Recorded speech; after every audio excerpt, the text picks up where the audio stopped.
Hi guys, my name is Daniel Leblanc. I'm Vice President Sales and Marketing and Associate at DLL. Welcome to this third podcast. I hope you enjoyed the first two videos that we did on the diesel locomotives.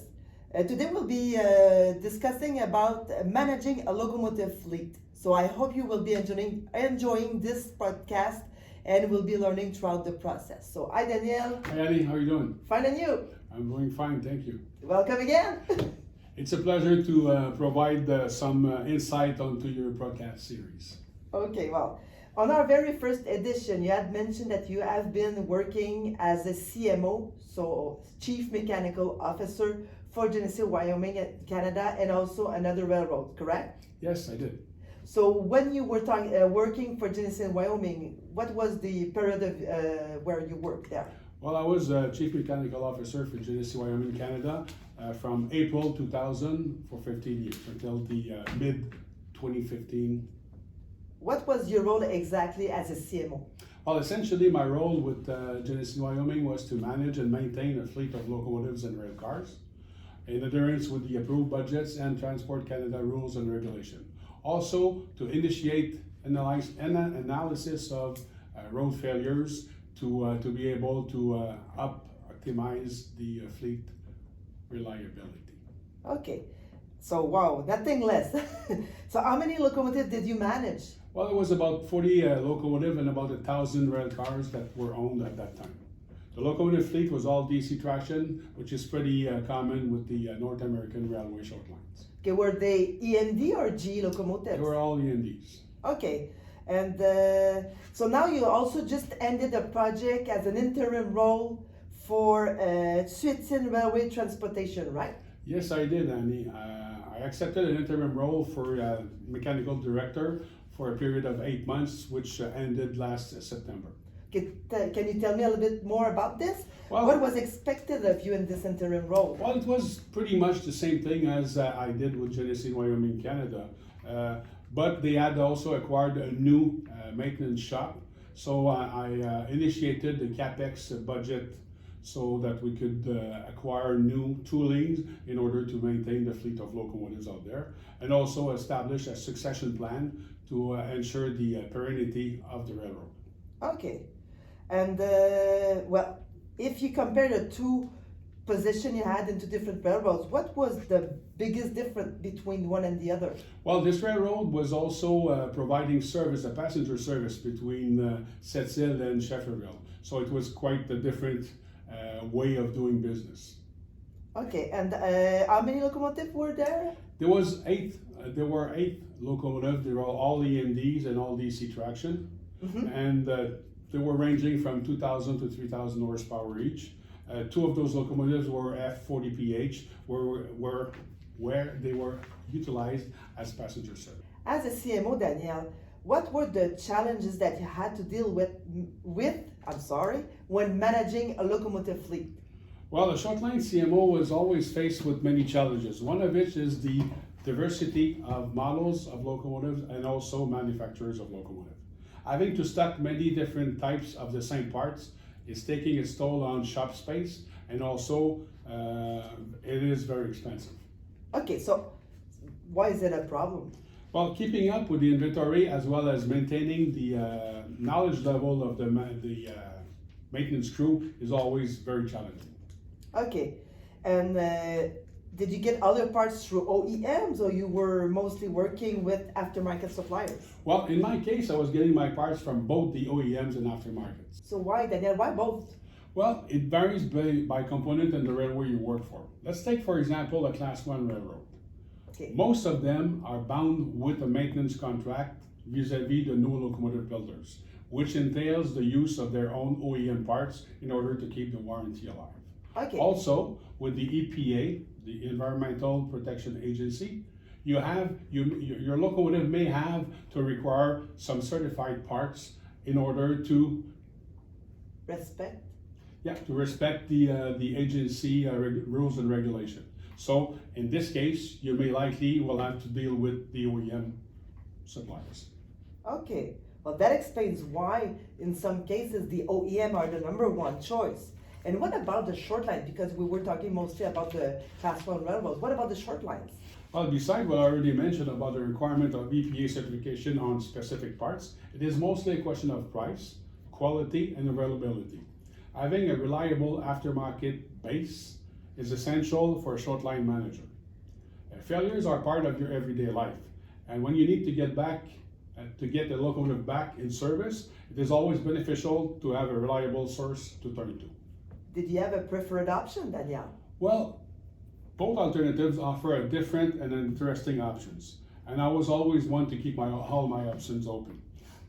I had to keep my locomotive running, which was always my primary concern. So depending on the vendor's offering, I would pick the vendor that was most suitable for my immediate needs, considering the urgency in my budget. Well, Daniel, basically it's all about just in time. It's having the right product at the right price at the right time, isn't it? Yeah, you're absolutely right.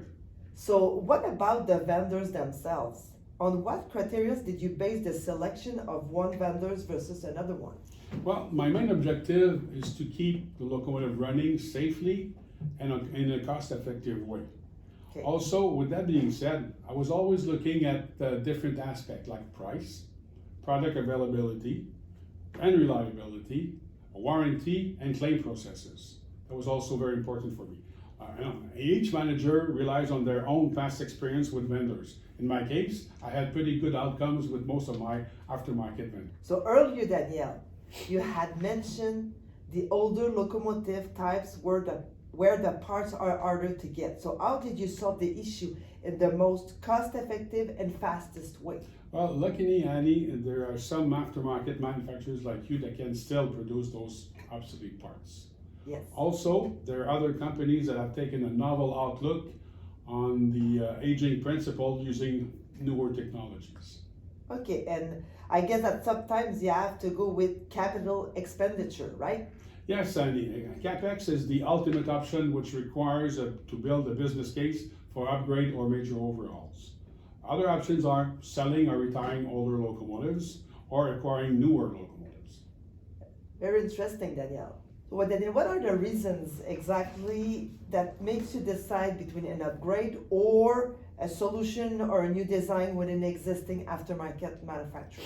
Well, Andy, based on my experience, CapEx budget get cut very, very often. Okay. So that will leave you with a lot less money that you're intended to accomplish with your upgrade or overall project. So what do you do in this time? Well, sometimes you have to decide to go with a newer technology based on what your aftermarket vendors can offer you. Okay, and so what do you do, Daniel, when that happens? Well, you have to rethink the upgrade the upgrade proposal, keeping in mind the new CapEx budget and the impact you are looking for. Okay. And the way to do that, you could go with either a partial upgrade on all the locomotives that you had intended for that project, or reduce the amount of locomotives you will assign the new overall upgrade program. Also, upgrades that are aimed at productivity gains are harder to justify, so establishing a business case could be a tricky business. With all that being said, the railway business is very challenging on its own. So with time, you get better equipped to face these challenges. In either case, the object is always to impact positively your locomotive fleet. Okay, so on what criteria is a decision made to invest money into an upgrade? Well, in order to get the go-ahead to invest money into a project or an overhaul, it always resides on the return on investment, also called ROI. Okay. Be it a reduction in maintenance cost, inventory reduction, improvement on reliability or availability ratios, or increased pulling train capacity. As an example, updating a non-dash locomotive to a dash 3 locomotive enables you to tap into the new technologies and also give you a troubleshooting tool in order to amass raw data in order to perform your duties and repairs. So as I can see, the railway business is like any other company. At the end of the fiscal year, you have to make profit, and your decision, your activity, the investment, and the acquisition are all oriented towards that goal. And moreover, Andy, maintaining a high level of safety for the passengers and the freight traffic that is moving on your territory is also an essential element. Well, this is very interesting, Daniel, and so true. I mean, being a business shareholder, I can really relate to what you just shared with us today. So thank you, Daniel, for taking the time to doing this whole podcast. I know you've put a lot of effort, and it was our first experience. So I'm very grateful that you take that time and work in team with me as we did in the past. It was a learning experience for sure. Well, okay. Well, thank you guys for listening. I hope you were able, as well as me, to relate to Daniel's experience as a locomotive fleet manager. I hope you learned something new today and you enjoy yourself at the same time. So don't forget to subscribe to our YouTube channel and like the video. So stay tuned for our next podcast. This is Annie Leblanc for DLL. If you want more information on DLL, go on our website at www.DLL.INC.com. Thank you guys. Cheers. So long, folks.